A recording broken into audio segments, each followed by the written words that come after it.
And action. Cool.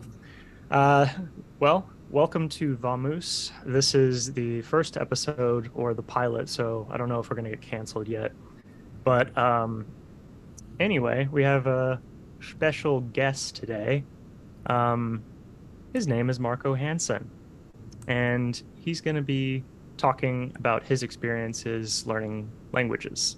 So I'm going to turn it over to Marco. Can you tell us a little bit about what you do and how languages maybe tie in with hobbies and stuff? Yeah. I work as a translator and sometimes as an instructor. And my company is called Texan Translation. And that's a family business. There's maybe five of us who work here full time, and then a lot of freelance translators. And we translate documents in 50 different languages. And I mostly work in Spanish, from Spanish into English, but I also study languages for fun. And so for about the past 4 years, I've been pretty much obsessed with Russian. And it doesn't tie into my job very much. We get maybe twice a month somebody comes in with Russian or Ukrainian documents, and I'm involved in those orders. I help them make sure they get a good translator, but I am not the translator for those. We outsource those to legitimate translators. Yet I do get to talk to the people while they're in the office in Russian, and sometimes I'll look over the documents and just spot check them, try to see if we've left out any important details. And so my full time job is translator and interpreter, and that's both a translator of written documents and an interpreter for hearings in court and for depositions that involve Spanish speakers. Wow. Okay, cool. Um, so you said for the past 4 years that you've been studying Russian. When did you start learning a foreign language, and then what compelled you to start learning Russian? Was it a cultural thing? Did you like a particular book? I think I first became aware of foreign languages as a kid in Brownsville, Texas, on the border, where I was in a neighborhood where everybody spoke Spanish except at my house, and we just spoke English. But I heard Spanish all around me, and it was sort of the boring, ordinary language that everybody knew. And so, of course, I didn't care about learning it. I wanted to learn something exotic. And in my case, that was Norwegian because both of my grandfathers were native speakers of Norwegian, and I didn't know any Norwegians other than them. And so I got some self study materials and started working on Norwegian as a teenager, and ended up going to Norway when I was 15, I think, and met a lot of cousins and ate a lot of good food, but didn't really speak much Norwegian because they all spoke such good English and just laughed at my attempts at Norwegian. But then in college, I came back to Spanish and found out that I really liked languages, and studied a little Russian then, and then just started dabbling in all kinds of different languages: Hebrew and Japanese and Portuguese, French, Italian. Um, Bits and pieces. Got far enough in Russian that I could maybe understand the alphabet and read off of a page of text, but I did not understand what I was saying. I had no vocabulary to speak of. And then it wasn't until maybe 2018 that I just met some friends from Ukraine who spoke Russian at home, and spent time with them, and got to hear them talking to their kids and thinking, this is fun. This is such an opaque language to me. There's not a single word they're saying in there that I recognize, that it sort of made me itchy to try something new. And I'd been deep into Portuguese at the time, Brazilian Portuguese, and I was ready to sort of rotate out every few years. I like to rotate to a new language. And I said, I'm going to learn Russian. And they said, good luck with that. Russian's pretty hard. And I had no idea. But I went ahead and gave it a try, and for me, that involved signing up for classes at the community college as sort of a first step, and then many other different approaches since then to try to master a very complex and different language from anything I'd studied before. Yeah, that kind of is a good transition to this next question. So you can look at a page of text in French and pick out so many words, but if you look at a Russian text, even if the Cyrillic were in the Latin alphabet, you'd still be hard pressed to find anything that resembles an English word. Right, unless it's a technical term that's been adopted as a foreign loan word, or maybe a scientific term that's common in all European languages. Usually Otherwise, very revolving little. around neologisms. Yeah. Okay, cool. So are there any like weird, like as you got into Russian, did you find any peculiar but most likely unrelated similarities? I mean, there are some of these things are some of these things are going to be the same because people cut the cake the same back in the Indo-European days, and so and they stuck, and some things don't stick. So maybe syntax is we're going to throw that out the window because Russian syntax is crazy. But yeah, between your French, Spanish, and Portuguese, and dab of Norwegian, yeah, did you see any similarities? There were things that made sense right away. Just sort of the content of a sentence. It's going to be about somebody doing something, using something with something. I can figure out, once I know what each word means, I can figure out who's doing what in the sentence. But there's, I would say, the huge difference that took a long time to wrap my head around was the case system. I haven't studied German or another language with cases for the nouns and adjectives. And in being objective, sort of taking a step back, I can understand why those evolved and how they're useful. But they were just so different to me that it was not just confusing, but it was also frustrating and annoying. I was like, why do we need these? Isn't there an easier way that we can accomplish the same purpose? So things that are easy, things that are clear at first glance for someone coming from a Western European language background and encountering its first Slavic language. I would just say the basic parts of the sentence. The parts of the sentence are the same. You have nouns and verbs and adjectives and pronouns and prepositions and all that.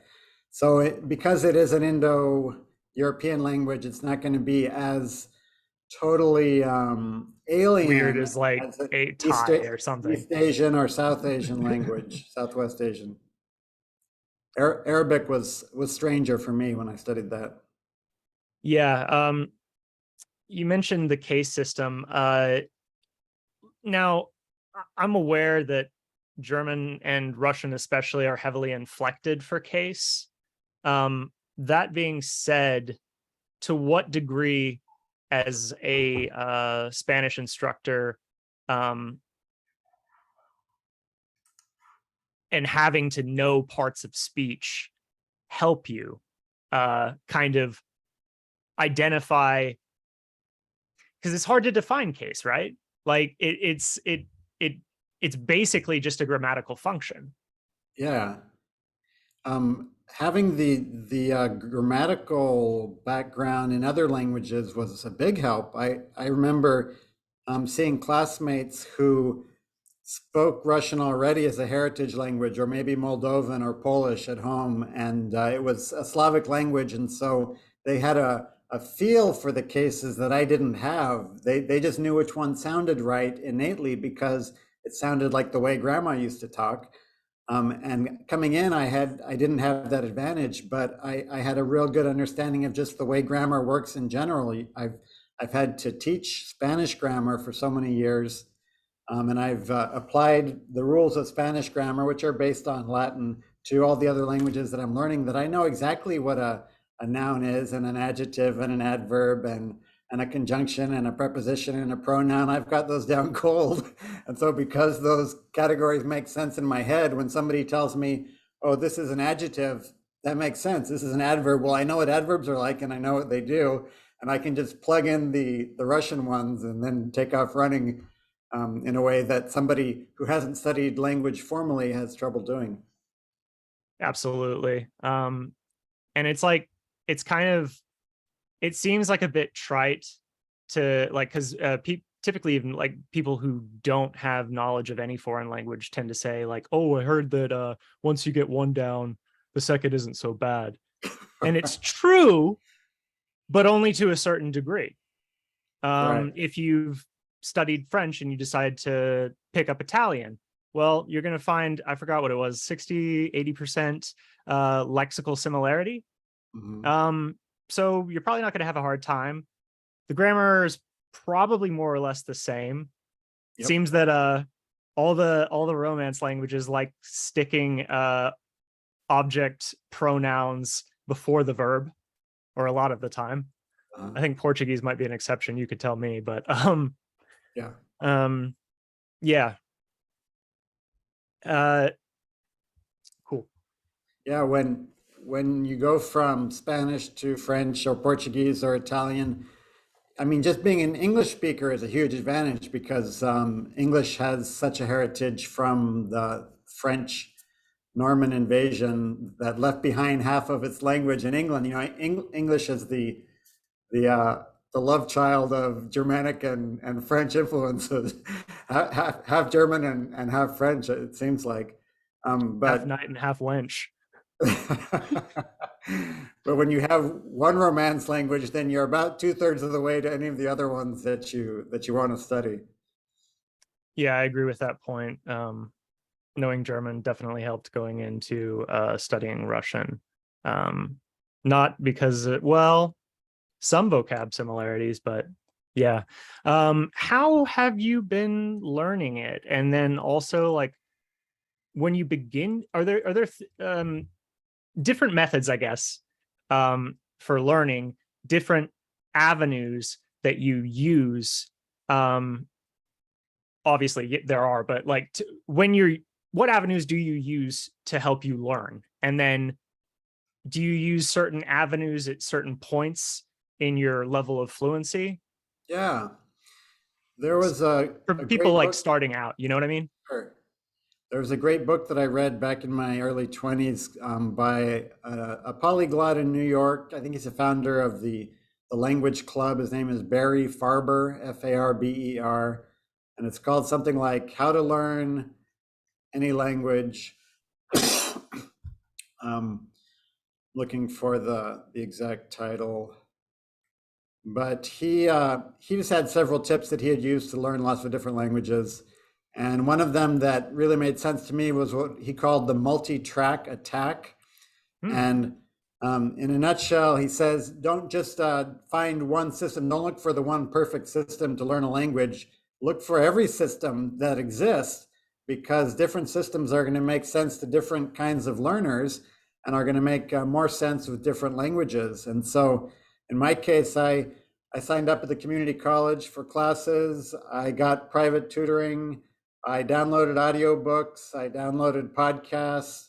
I put up sticky notes around my house. I made flashcards. I used flashcard apps. I used audio course, the Pimsleur audio course, and I used probably a dozen different systems for learning Russian. And within each system, multiple bodies of content for working on it.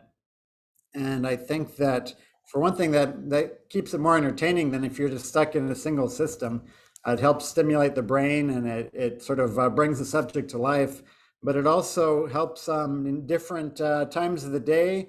I was able to, go running and listen to an audio course that I wouldn't be able to listen to another time when when I had my hands and my eyes free and I want to do something physical. Early in the day, I'm able to absorb information in one way, and later in the day when I'm tired, and maybe I'll sit and play a video game in Russian or watch a Netflix show in Russian, and I needed something more passive that doesn't take as much mental concentration. So that's my first suggestion. You try out every possible learning technique you can, except for the ones that are marketed This with is where really I was going to go. Exactly. unrealistic claims. Like if it says learn Russian in X amount of time, any amount of time they're claiming is really going to be a lie. Unless it says learn Russian in 20 years, 30 years, That meme that's was dope, by the way. It's so true. that's the In kind of 20 years, marketing you'll be message speaking Greek or you can whatever. trust. But if you're scrolling through Instagram and they find out that you're trying to learn a language, you're going to start getting these ridiculous ads about how fast you can learn using their method, and you can't. No.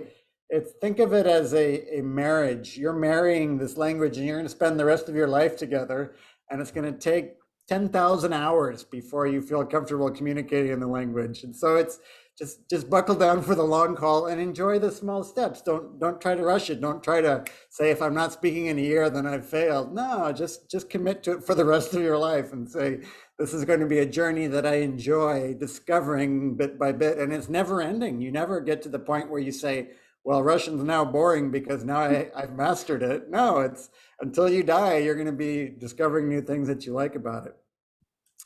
So So I've already forgotten the question. Something about you're, methods. you're, I think you more or less answered the question.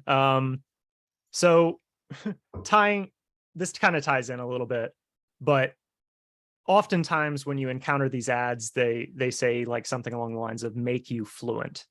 And then also a lot of the time when people hear that you're learning a foreign language or can speak a foreign language, they ask whether you're fluent.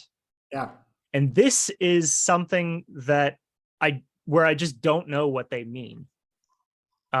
What level is fluent? I mean, we have to, I had a German professor at UT, and he was like, look, you're probably going to be worse in German your entire life than your native tongue. That's just kind of how it goes. But like, you can keep going. It shouldn't deter you that you're not a native speaker. You know what I mean? Yeah. I have four teenagers, and listening to them talk to each other makes me realize I'm not fluent in English because I don't know what teenagers are talking about. They, Yeah. they they're always developing these new words and expressions and even new grammatical structures that don't make any sense to me. And English has over 1 million words now, and yet you only need something like 3,000 words to be able to communicate in any normal situation. And so it takes something like, just on average, it takes less than 1% of the knowledge of a language in order to be functional and be able to use that language in most situations. And so Spanish is my second language. My Spanish is pretty good. I've got a master's in Spanish. Have been making a living for most of my adult life by doing stuff in Spanish, and yet all the time I'm watching TV shows in Spanish or listening to native speakers talk and just saying, I don't know what they're talking about. Because it's a colloquialism, or it's a neologism, or it's a joke, it's some pun or play on words that hasn't clicked because I don't have the same cultural background as they do. And so if you ask me, how many languages are you fluent in? I'll say 0. My English is pretty good, but it's not even that great. But I get by in English, and then all the rest are works in progress. I mean, yeah, I mean, like you said, with every generation, there's new slang. In terms of new grammatical structures, that would be something I'd want to talk about with you at a later date. But yeah, I guess apart from case, were there any other things that just seemed bizarre? Yes, verbs of motion. Yeah. And any Russian student will tell you that verbs of motion in Russian and probably other Slavic languages I don't know are a very complex nut to crack. And it's sort of like in English how we used to have hither and yon. Here, Yonder hither is over there, isn't it? towards us, and yon means away from us or something. Yeah, these are like these deictic reference points. Yeah, Here as opposed to here, as opposed to out there. Yeah. it's like saying I'm home or I'm going homeward. Homeward is an archaic English preposition that means in the direction of home. And in Russian, those are all over the place, and they're very common, and they're very normal and very modern. You say I'm here, I am headed here, I'm headed away from here. And not only is there a preposition that tells you which direction you're moving, but there's also a special form of the verb or a special verb altogether that indicates movement in a certain direction. And then to make it worse, it's not just movement in a certain direction, but it's movement by a certain means of conveyance. Like the verb for, I made a list one time of all the ways to say the verb go. The English word go has like 240 translations in Russian because it depends not just who is going, but are they going on foot? Are they going, by skis? Are they going on horseback? Are they going in a plane? Are they sliding? And then are they going just in one direction? Or are they going and coming back? Is it ongoing motion or is it unidirectional motion? And so as a result, when a Russian speaker says a single verb, if it's a motion verb, then they've packed a lot of content, a lot of semantic content into that single word that an English speaker has to unpack and sort of pull apart and analyze to figure out what they mean. Well, to the Russian speaker, it's just automatic because they've been doing it that way their whole lives. So I would say cases and verbs of motion are the two biggest challenges for me in Russian study. I think those are definitely those always make the top five. But apropos verbal aspect, don't you think that there are some similarities between Russian and the way that it uses the imperfect in the past tense to describe maybe trips that you took every summer to your grandmother's house, but trips or something that occurred multiple times in the past, essentially? Yeah, because it seems to work like the imparfait. I mean, what do you? yeah. I actually use my Spanish and French as a crutch when I'm picking which past tense verb to use in Russian. There's two aspects in the past tense, and one of them is like the preterite, and the other one is like the imperfect.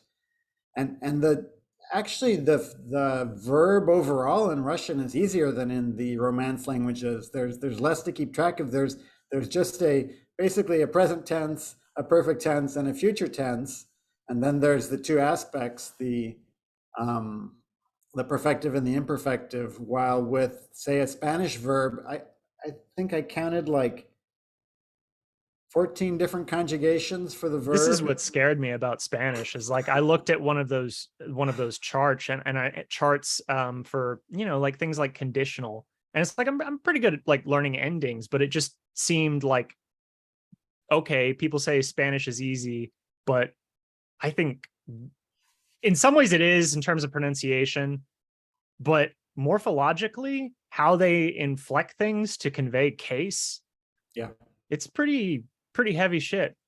Yep. Cool. So going back, you talking about utilizing resources and then utilizing those resources at certain points in your learning. What pros are there, us living in the digital age, and what cons are there? I think there are mostly pros about all of the content you can find online for language learning now. When I started studying Norwegian, it was like, what, 1985, and you had to send a letter to a company and have them mail you a cassette tape with the learning materials on there. And that was about I just picture something at the back of a library, like in a corner somewhere, and you like blow some dust off of it. It's almost like you found like a book of incantations or something. If your library has the language you're studying, yes. Brownsville, Texas did not have a lot of Norwegian self-study materials. You don't say. So mostly it helps to be in the digital age. If there's a drawback, it's just that our attention span has gotten shorter and we're more used to being entertained and not thinking as hard as we were back when we had fewer distractions. But I would say if you want to learn Russian, start out with the alphabet and get an app on your smartphone for learning the alphabet. Those are free, and you can master the alphabet in a few days, or not master it, but get comfortable with it enough to read it. And then start with one of these flashcard apps like Duolingo, or the The one I liked even better was called Memories, MEMRISE, and that'll give you your first couple hundred words in the language and put them together into some basic sentences. And so from then I went on and started studying in a class, in a college class, and also using an audio course called Pimsleur. I'm a big fan of the Pimsleur method, Pimsleur, and they have dozens of different languages, but I've used their materials for 5 or 6 languages, and they always give me a good, strong feel for basic grammar through lots of repetition and conversation. It's sort of like a conversation with a tutor, but you can play it over and over and over and over again just till it becomes automatic. And even years later, I'm able to pull up phrases from a language I studied through Pimsleur because of the way that it's called graduated interval recall, the spacing Yeah. that they use for when they rehearse old content. It's sort of a time to the average human memory cycle, and it helps it stick in your memory with less effort than some brute force method like flashcards. Can you break that down a little bit and explain what that is? Because Yeah, maybe not all people would know. the theory, according to memory researchers, is that when you're exposed to new content, you quickly forget it. But if you are asked to use that information within an X number of seconds, then it sort of shifts from your short-term memory into what let's call medium-term memory or medium-term memory. And then after that, you can go, and I'm just making up numbers here. Let's say it's first a 20-second gap. And then if you review it after 20 seconds, then you remember a little bit better. And then there's like an optimal review gap is 60 seconds. And after 60 seconds, if you review it, just when you're starting to forget it, then it gets wedged deeper down into the file folders of your brain, and you're able to remember it longer. And then there's a 3-minute gap. And then if you review it after that, there's sort of this wave function that gets spread out further and further as you go. And then eventually you can review it after a week or after a month or after a year. And that's enough to sort of bump it back up into the part of your memory that you have access to. We've got tons of passive memory that we can't get to, that, you're like sitting there thinking, I know this word, I just can't think of it.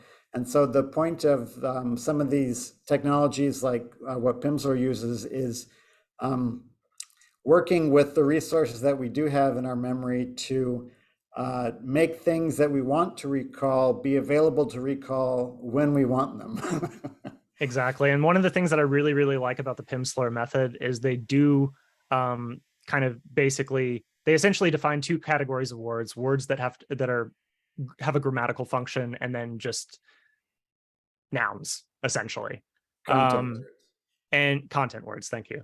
And it kind of gives you all those necessary grammatical words without overwhelming you in grammatical structure, which if you're starting to learn, I mean, like you said, like, I don't know, it can be just a bit too much.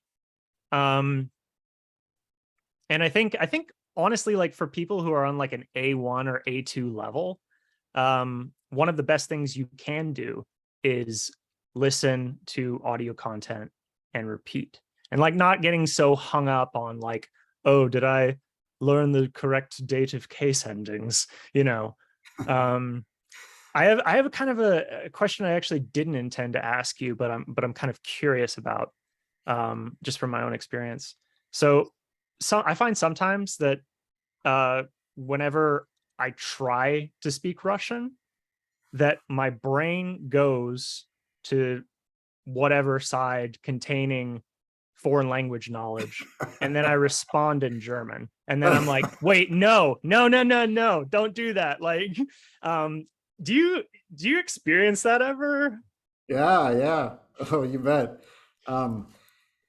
There, especially when you're learning your third language, whatever you like. With me is Spanish first, and then after that, I guess Arabic was my third language. And constantly, I was opening my mouth in Arabic class, and Spanish would just spill out because that was the foreign language.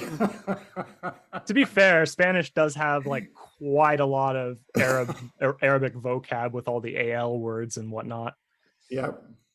But But I'll do that. Like I'll be interpreting for a Spanish speaker, and all of a sudden I realize I just said "da" before yes. see, It well, in seems this case, it was I said "yeah," and I was like, no, I mean "da." It's like yeah, it's so close. It's a right. minimal pair. You only have to change one letter and you're good to go. But somehow recall just did not work. And the word that you use actually meant something in Russian too. And so maybe people, rather than hearing German, they probably just thought you were about to say something else in Russian and you changed your mind. It wasn't like True. nonsense to them. Yeah, maybe it's a weird like English. They would think it's a weird English Yeah. filler word or something like that. I don't know. But I would like to encourage language learners to make mistakes with reckless abandon and to understand that you can talk like a caveman and still be understood. And like, just imagine if somebody walked up to you fresh off the, boat from the other side of the world and said, I hungry, I want eat. You help me, where food? You would know exactly what he was saying. Yeah. And who cares about the niceties of the grammar? You would help him out and you would help him, point him to some place to find food.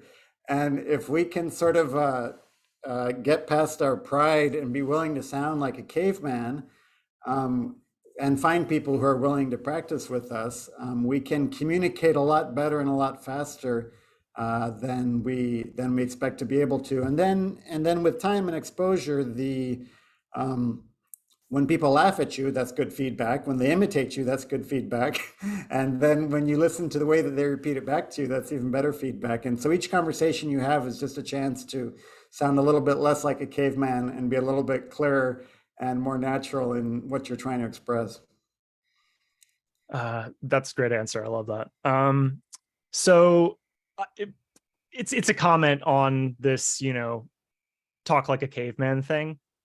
Um, do you think, because I follow some YouTubers, and in case this video ever gets views, I'm not going to say the person, but the guy's essentially like, thrown all the Russian grammar to the wayside, and so he he has an extremely large vocabulary, but he's effectively doing what you just gave an example of. Oh no, that's not the end game. Me want eat, things like that.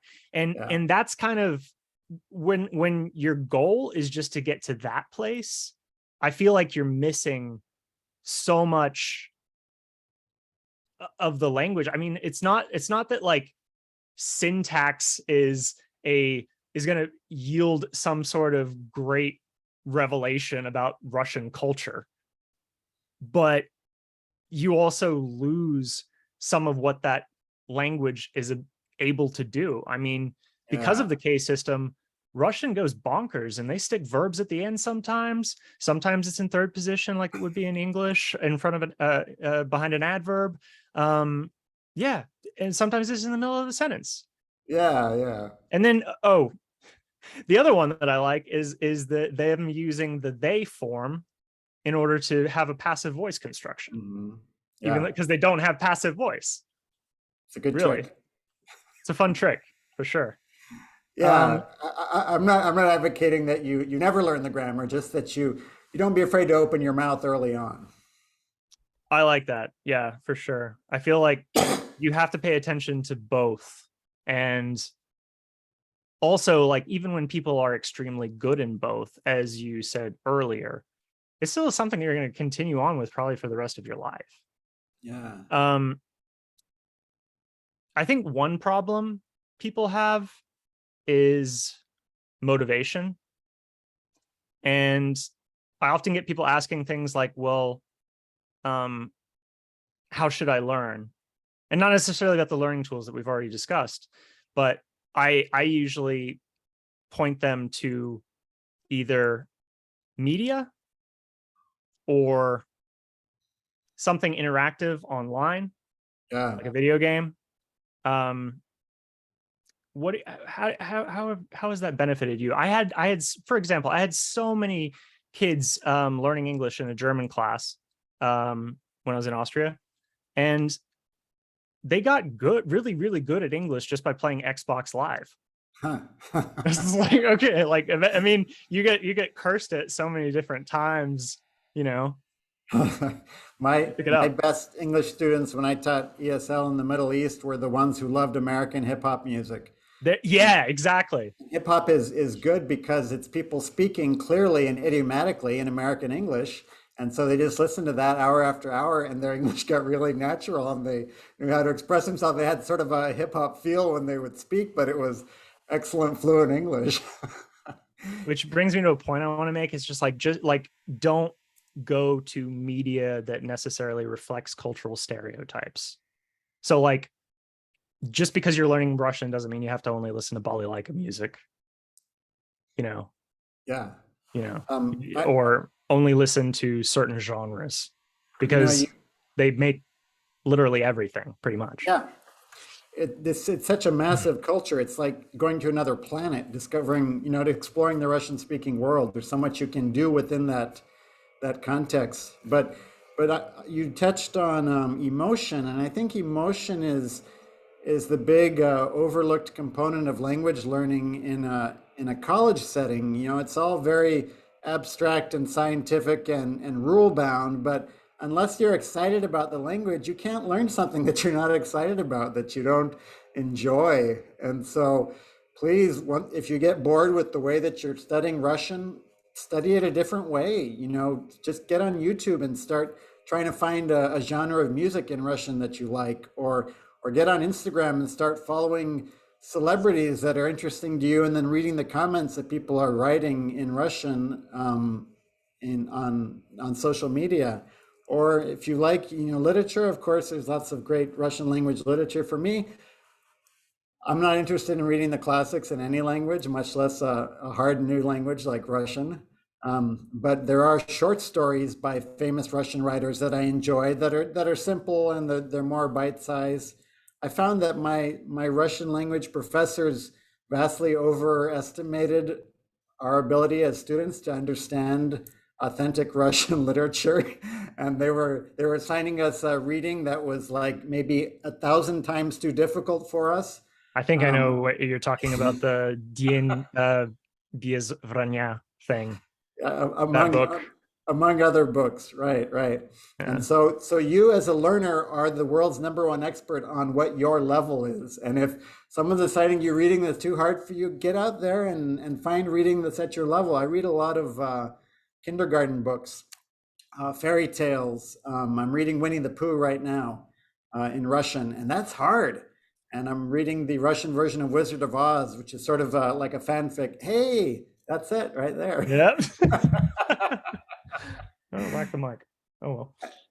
And even something written at a kindergarten level for me after 4 years of Russian is about appropriate. There's lots of words I'm going to be looking up, and there's lots of grammatical concepts that I'm exploring in there.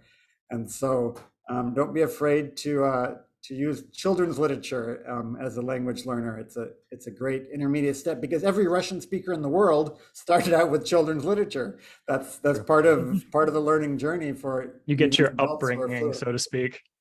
Pardon? You get your upbringing in the language, so to Yeah. speak. Imagine the advantage. I'll watch TV shows in Russian, and there's like a 4-year-old talking to her mom, and the 4-year-old is speaking in Russian that's better than mine. And then when she makes mistakes, the mom corrects her. And I think if I had had years and years and years of a Russian mom correcting everything I said all day long, and my only job is to learn to communicate with her, it would have been so much easier. But instead, as an adult, we jump in and we try to take all these shortcuts and learn something in a few hours in the classroom that really takes thousands of hours of concerted effort to get good at. So just be patient with yourself. I like that. How this is the other thing, is that people who don't speak a second language often say that it's impossible to become fluent unless you immerse yourself and you're physically in that country. Nowadays, maybe not so much, with tech. What do you have to say about that? And then I would also like to hear a little bit about your experiences speaking Russian you're in the Ukraine, correct? Yeah. Well, first of all, go to the country where they speak the language if you possibly can. That's a wonderful experience for any number of reasons. If you can't go yet, then set it as a goal and say, someday I'm going to go there and save up money and cut costs. And there's ways to travel cheap. Yes, that's huge. But don't use that as a crutch saying, oh, because I've never been able to go there, that's why my language skills are poor. Because you can learn from a distance using media, and maybe you have to work harder because you're not surrounded by the language, you're not fully immersed, but just keep an open mind about what fluency means. I can speak fluently in Russian on certain topics and for certain situations with certain kinds of people. But if you throw me into some setting where I've never been before, then all of a sudden there's all these words I don't know, and I'll come off like I don't know a thing. And so figure out what situations you want to be able to communicate in, and with everybody starts with introducing yourself and talking about your interests and telling about your family and the weather and talking about language, talking about the languages that you know and that you're learning. Those are great ones to start with because you can be, since I started studying Russian, I hear Russian all the time around Austin, Texas. And I didn't know there were Russian speakers in Austin, but I go to the Could that be grocery like store now. the Bader-Meinhof effect to a certain degree? Yeah, you Yeah, start okay. noticing it. That's And they're standing hilarious. behind me in line of the grocery store, in front of me in the line of the restaurant. And then you start watching movies. I'm an action adventure movie fan, and every action adventure movie has a Russian thug or a gangster in there saying something like, get him, or shoot her, or grab the bomb, or watch out, here they come, saying these little phrases that I can understand now because they're at a real basic level. And so once you're listening for it, you start hearing it all over the place. So, and your time in Ukraine? Yeah. So after I had studied for about 3 years, I said I really want to go someplace where I can have an immersion experience, kind of to reward myself and also to practice the language with strangers in realistic settings. And so this was a year ago, well before the invasion. And I made some Ukrainian friends here in the US, and I looked at getting a visa to go to Russia, and it was more complicated. Ukrainian visa for American tourists were simple at the time. Pretty much you just show up and you can hang out for 90 days and they don't care. And so I got tickets over there and found an Airbnb, and I did a little research to see what parts of the country were Ukrainian speaking mostly versus Russian speaking. And I found some regions where almost everybody spoke Russian, either as a first or second language, and I wouldn't need to know Ukrainian to function there. And so I ended up spending a couple weeks in Odessa down on the Black Sea coast, and then a couple weeks up in Kiev, and traveled as far as Chernobyl, and went on that tour of the what's now a nature preserve where the nuclear accident happened back in the 90s or late 80s, I guess. Is this where And they have the so, mutant werewolves? yes, mutant werewolves came back perfectly safe though. No after effects, no werewolf problems. And it was a great experience. Met lots of friendly people, got to eat all kinds of new foods, and got to use my Russian every day. And I was glad I was able to go. Lessons learned, just being in a place and not knowing anybody. You can walk around and see signs in Russian. You can talk to clerks and stuff. But in retrospect, I wish I had signed up for classes or for some kind of activities that would force me to be in daily contact with native speakers of the language rather than just wandering around like a tourist. So So, that leads into this next question, and this yeah. is something that I definitely noticed that I did when going to Austria. And it makes sense because people are tribal, but you get a lot of, expat communities, and you tend to hang out within your tribe. And despite the fact that you're in a foreign country, and as a result, regardless of the fact that you're in that country, your immersion is not actually immersion. Yeah. And a lot of the locals want to speak English to you because here's their big chance to practice their English. Exactly. Which can be fun because you can, kind of 50-50 compromise. But Yeah. and then something else you mentioned before, um, regarding Russians and how they're depicted in movies.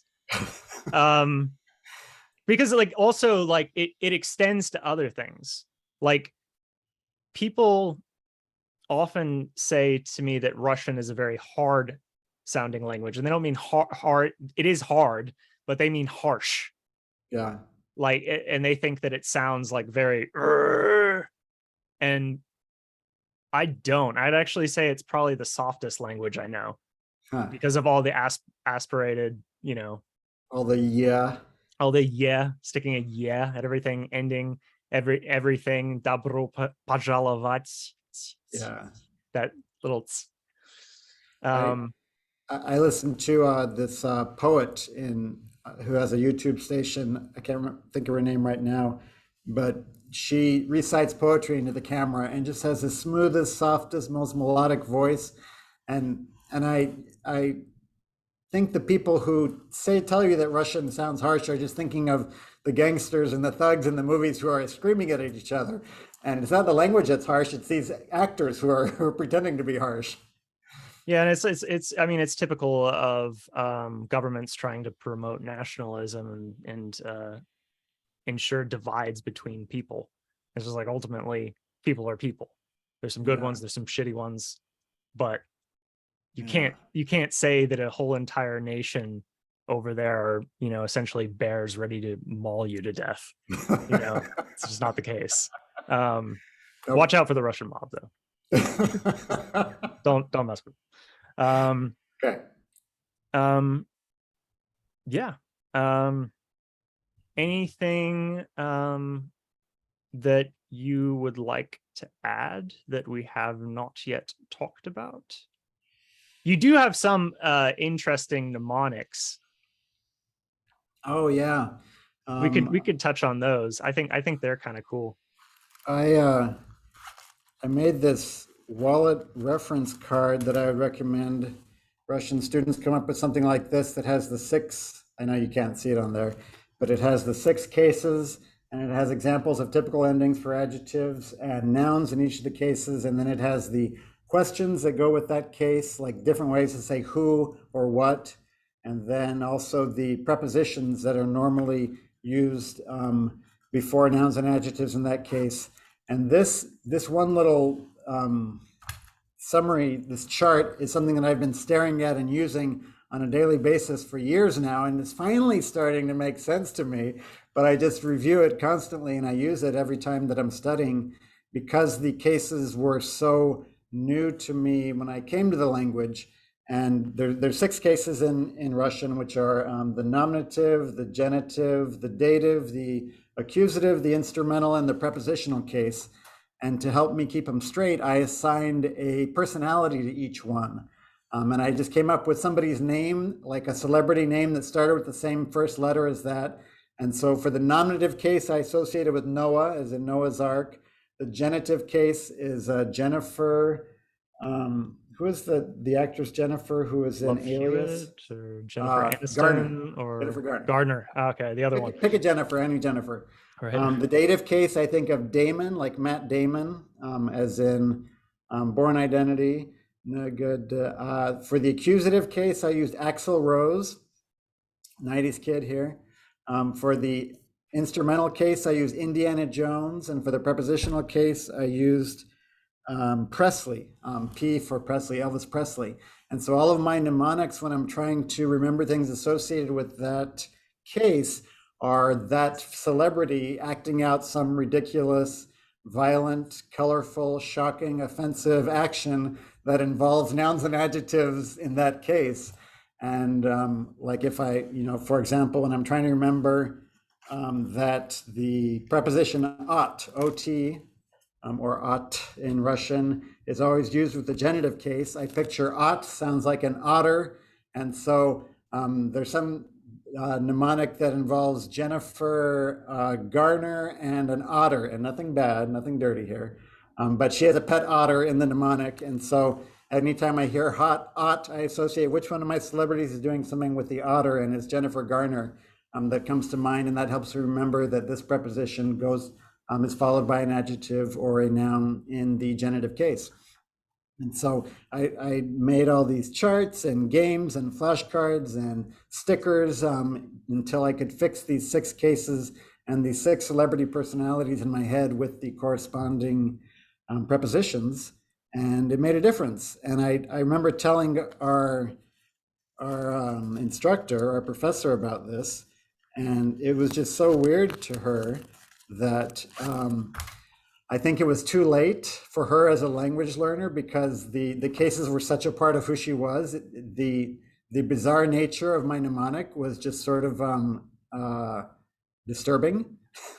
But if you are early on in your language journey and you're trying to grapple with something that's totally abstract, assign personalities to it, assign colors, flavors, actions, anything that will help you to activate more brain cells around that abstract concept, and you'll find that you're able to recall it a lot better. So I think that kind of ties in with like making active decisions with intention. And you mentioned it before about people saying like, "Oh, I can't afford to go to the country," or something along those lines. I mean, it's a big commitment learning any language, but how does one stay motivated, I guess, if I haven't already asked that? I think for me it's been like falling in love. Learning a language is like marrying somebody, and you fall in love with her, and you want to spend the rest of your life with her. And my wife, by the way, I am married. She's in the next room here, but she's okay with this analogy. She was learning ASL at the time I was learning Russian, and so we each had this sort of parallel language journeys that we were able to share with each other. But you get to the point.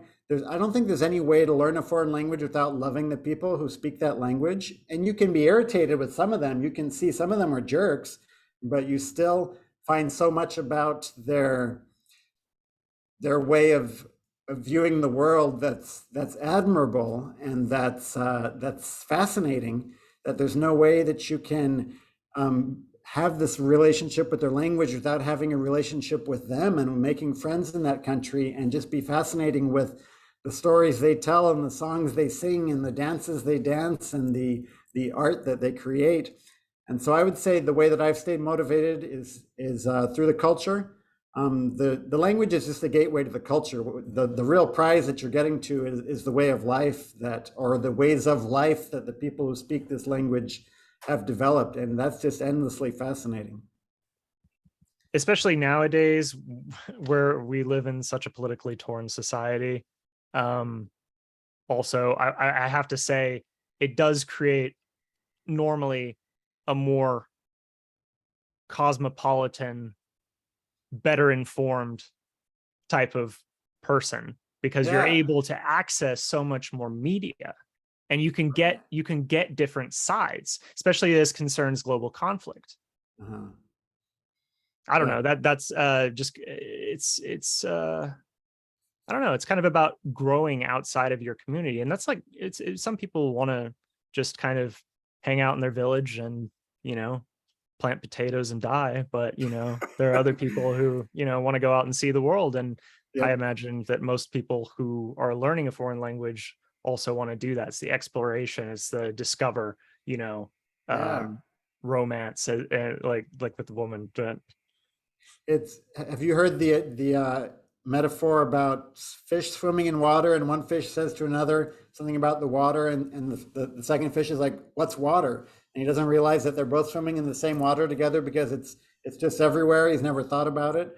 And for me, every time you learn a new language, it's like you leave your pond entirely and you swim in somebody else's pond, and you realize all of these suppositions and assumptions that you've had all along were really just an aspect of one worldview as viewed through one linguistic lens, and suddenly you're free to switch it out and experiment with another view. And it's fascinating in ways that are impossible to communicate until somebody else has the same experience. There's no way to put that into words. You just have to live it yourself. I agree completely with that point. And just in terms of being able, how things are lexically categorized, something came up like that earlier in my Russian lesson with Anastasiya. And it was the Russian word kovyor. And I said, does it mean carpet or does it mean rug? Well, it means both. In English, we distinguish between the two. And in Russian, they're both the same thing. Like hand and foot. I mean, hand and arm are the same thing. Foot Yeah. and leg are the same thing. Yeah. By the way, shout out to Anastasiya. Both of us are taking Russian lessons online from the same tutor in Ukraine, and she is very good at what she does and has been a huge, helped me make huge progress in the language. So if she's watching this, thank you, Anastasiya. We appreciate you. Anastasiya you can find her on italki if you're interested in getting lessons, and she's an amazing teacher. italki.com is a great resource for finding tutors at reasonable prices in other countries. And it can be also really, really quite affordable depending on the language that you're learning. There are places where the US dollar is going to go far and places where not so much. But in any case, it's a great avenue. Well, I don't know. I think that's about time. We could go on all day about this stuff, but yeah, thanks for coming to hang out and chit chat. Yeah, we would have done it in person last week, but I caught COVID. I think I'm about like 90% over it now, but better to keep our germs apart for now. Thank you for having me. Oh, absolutely. Take care. You too.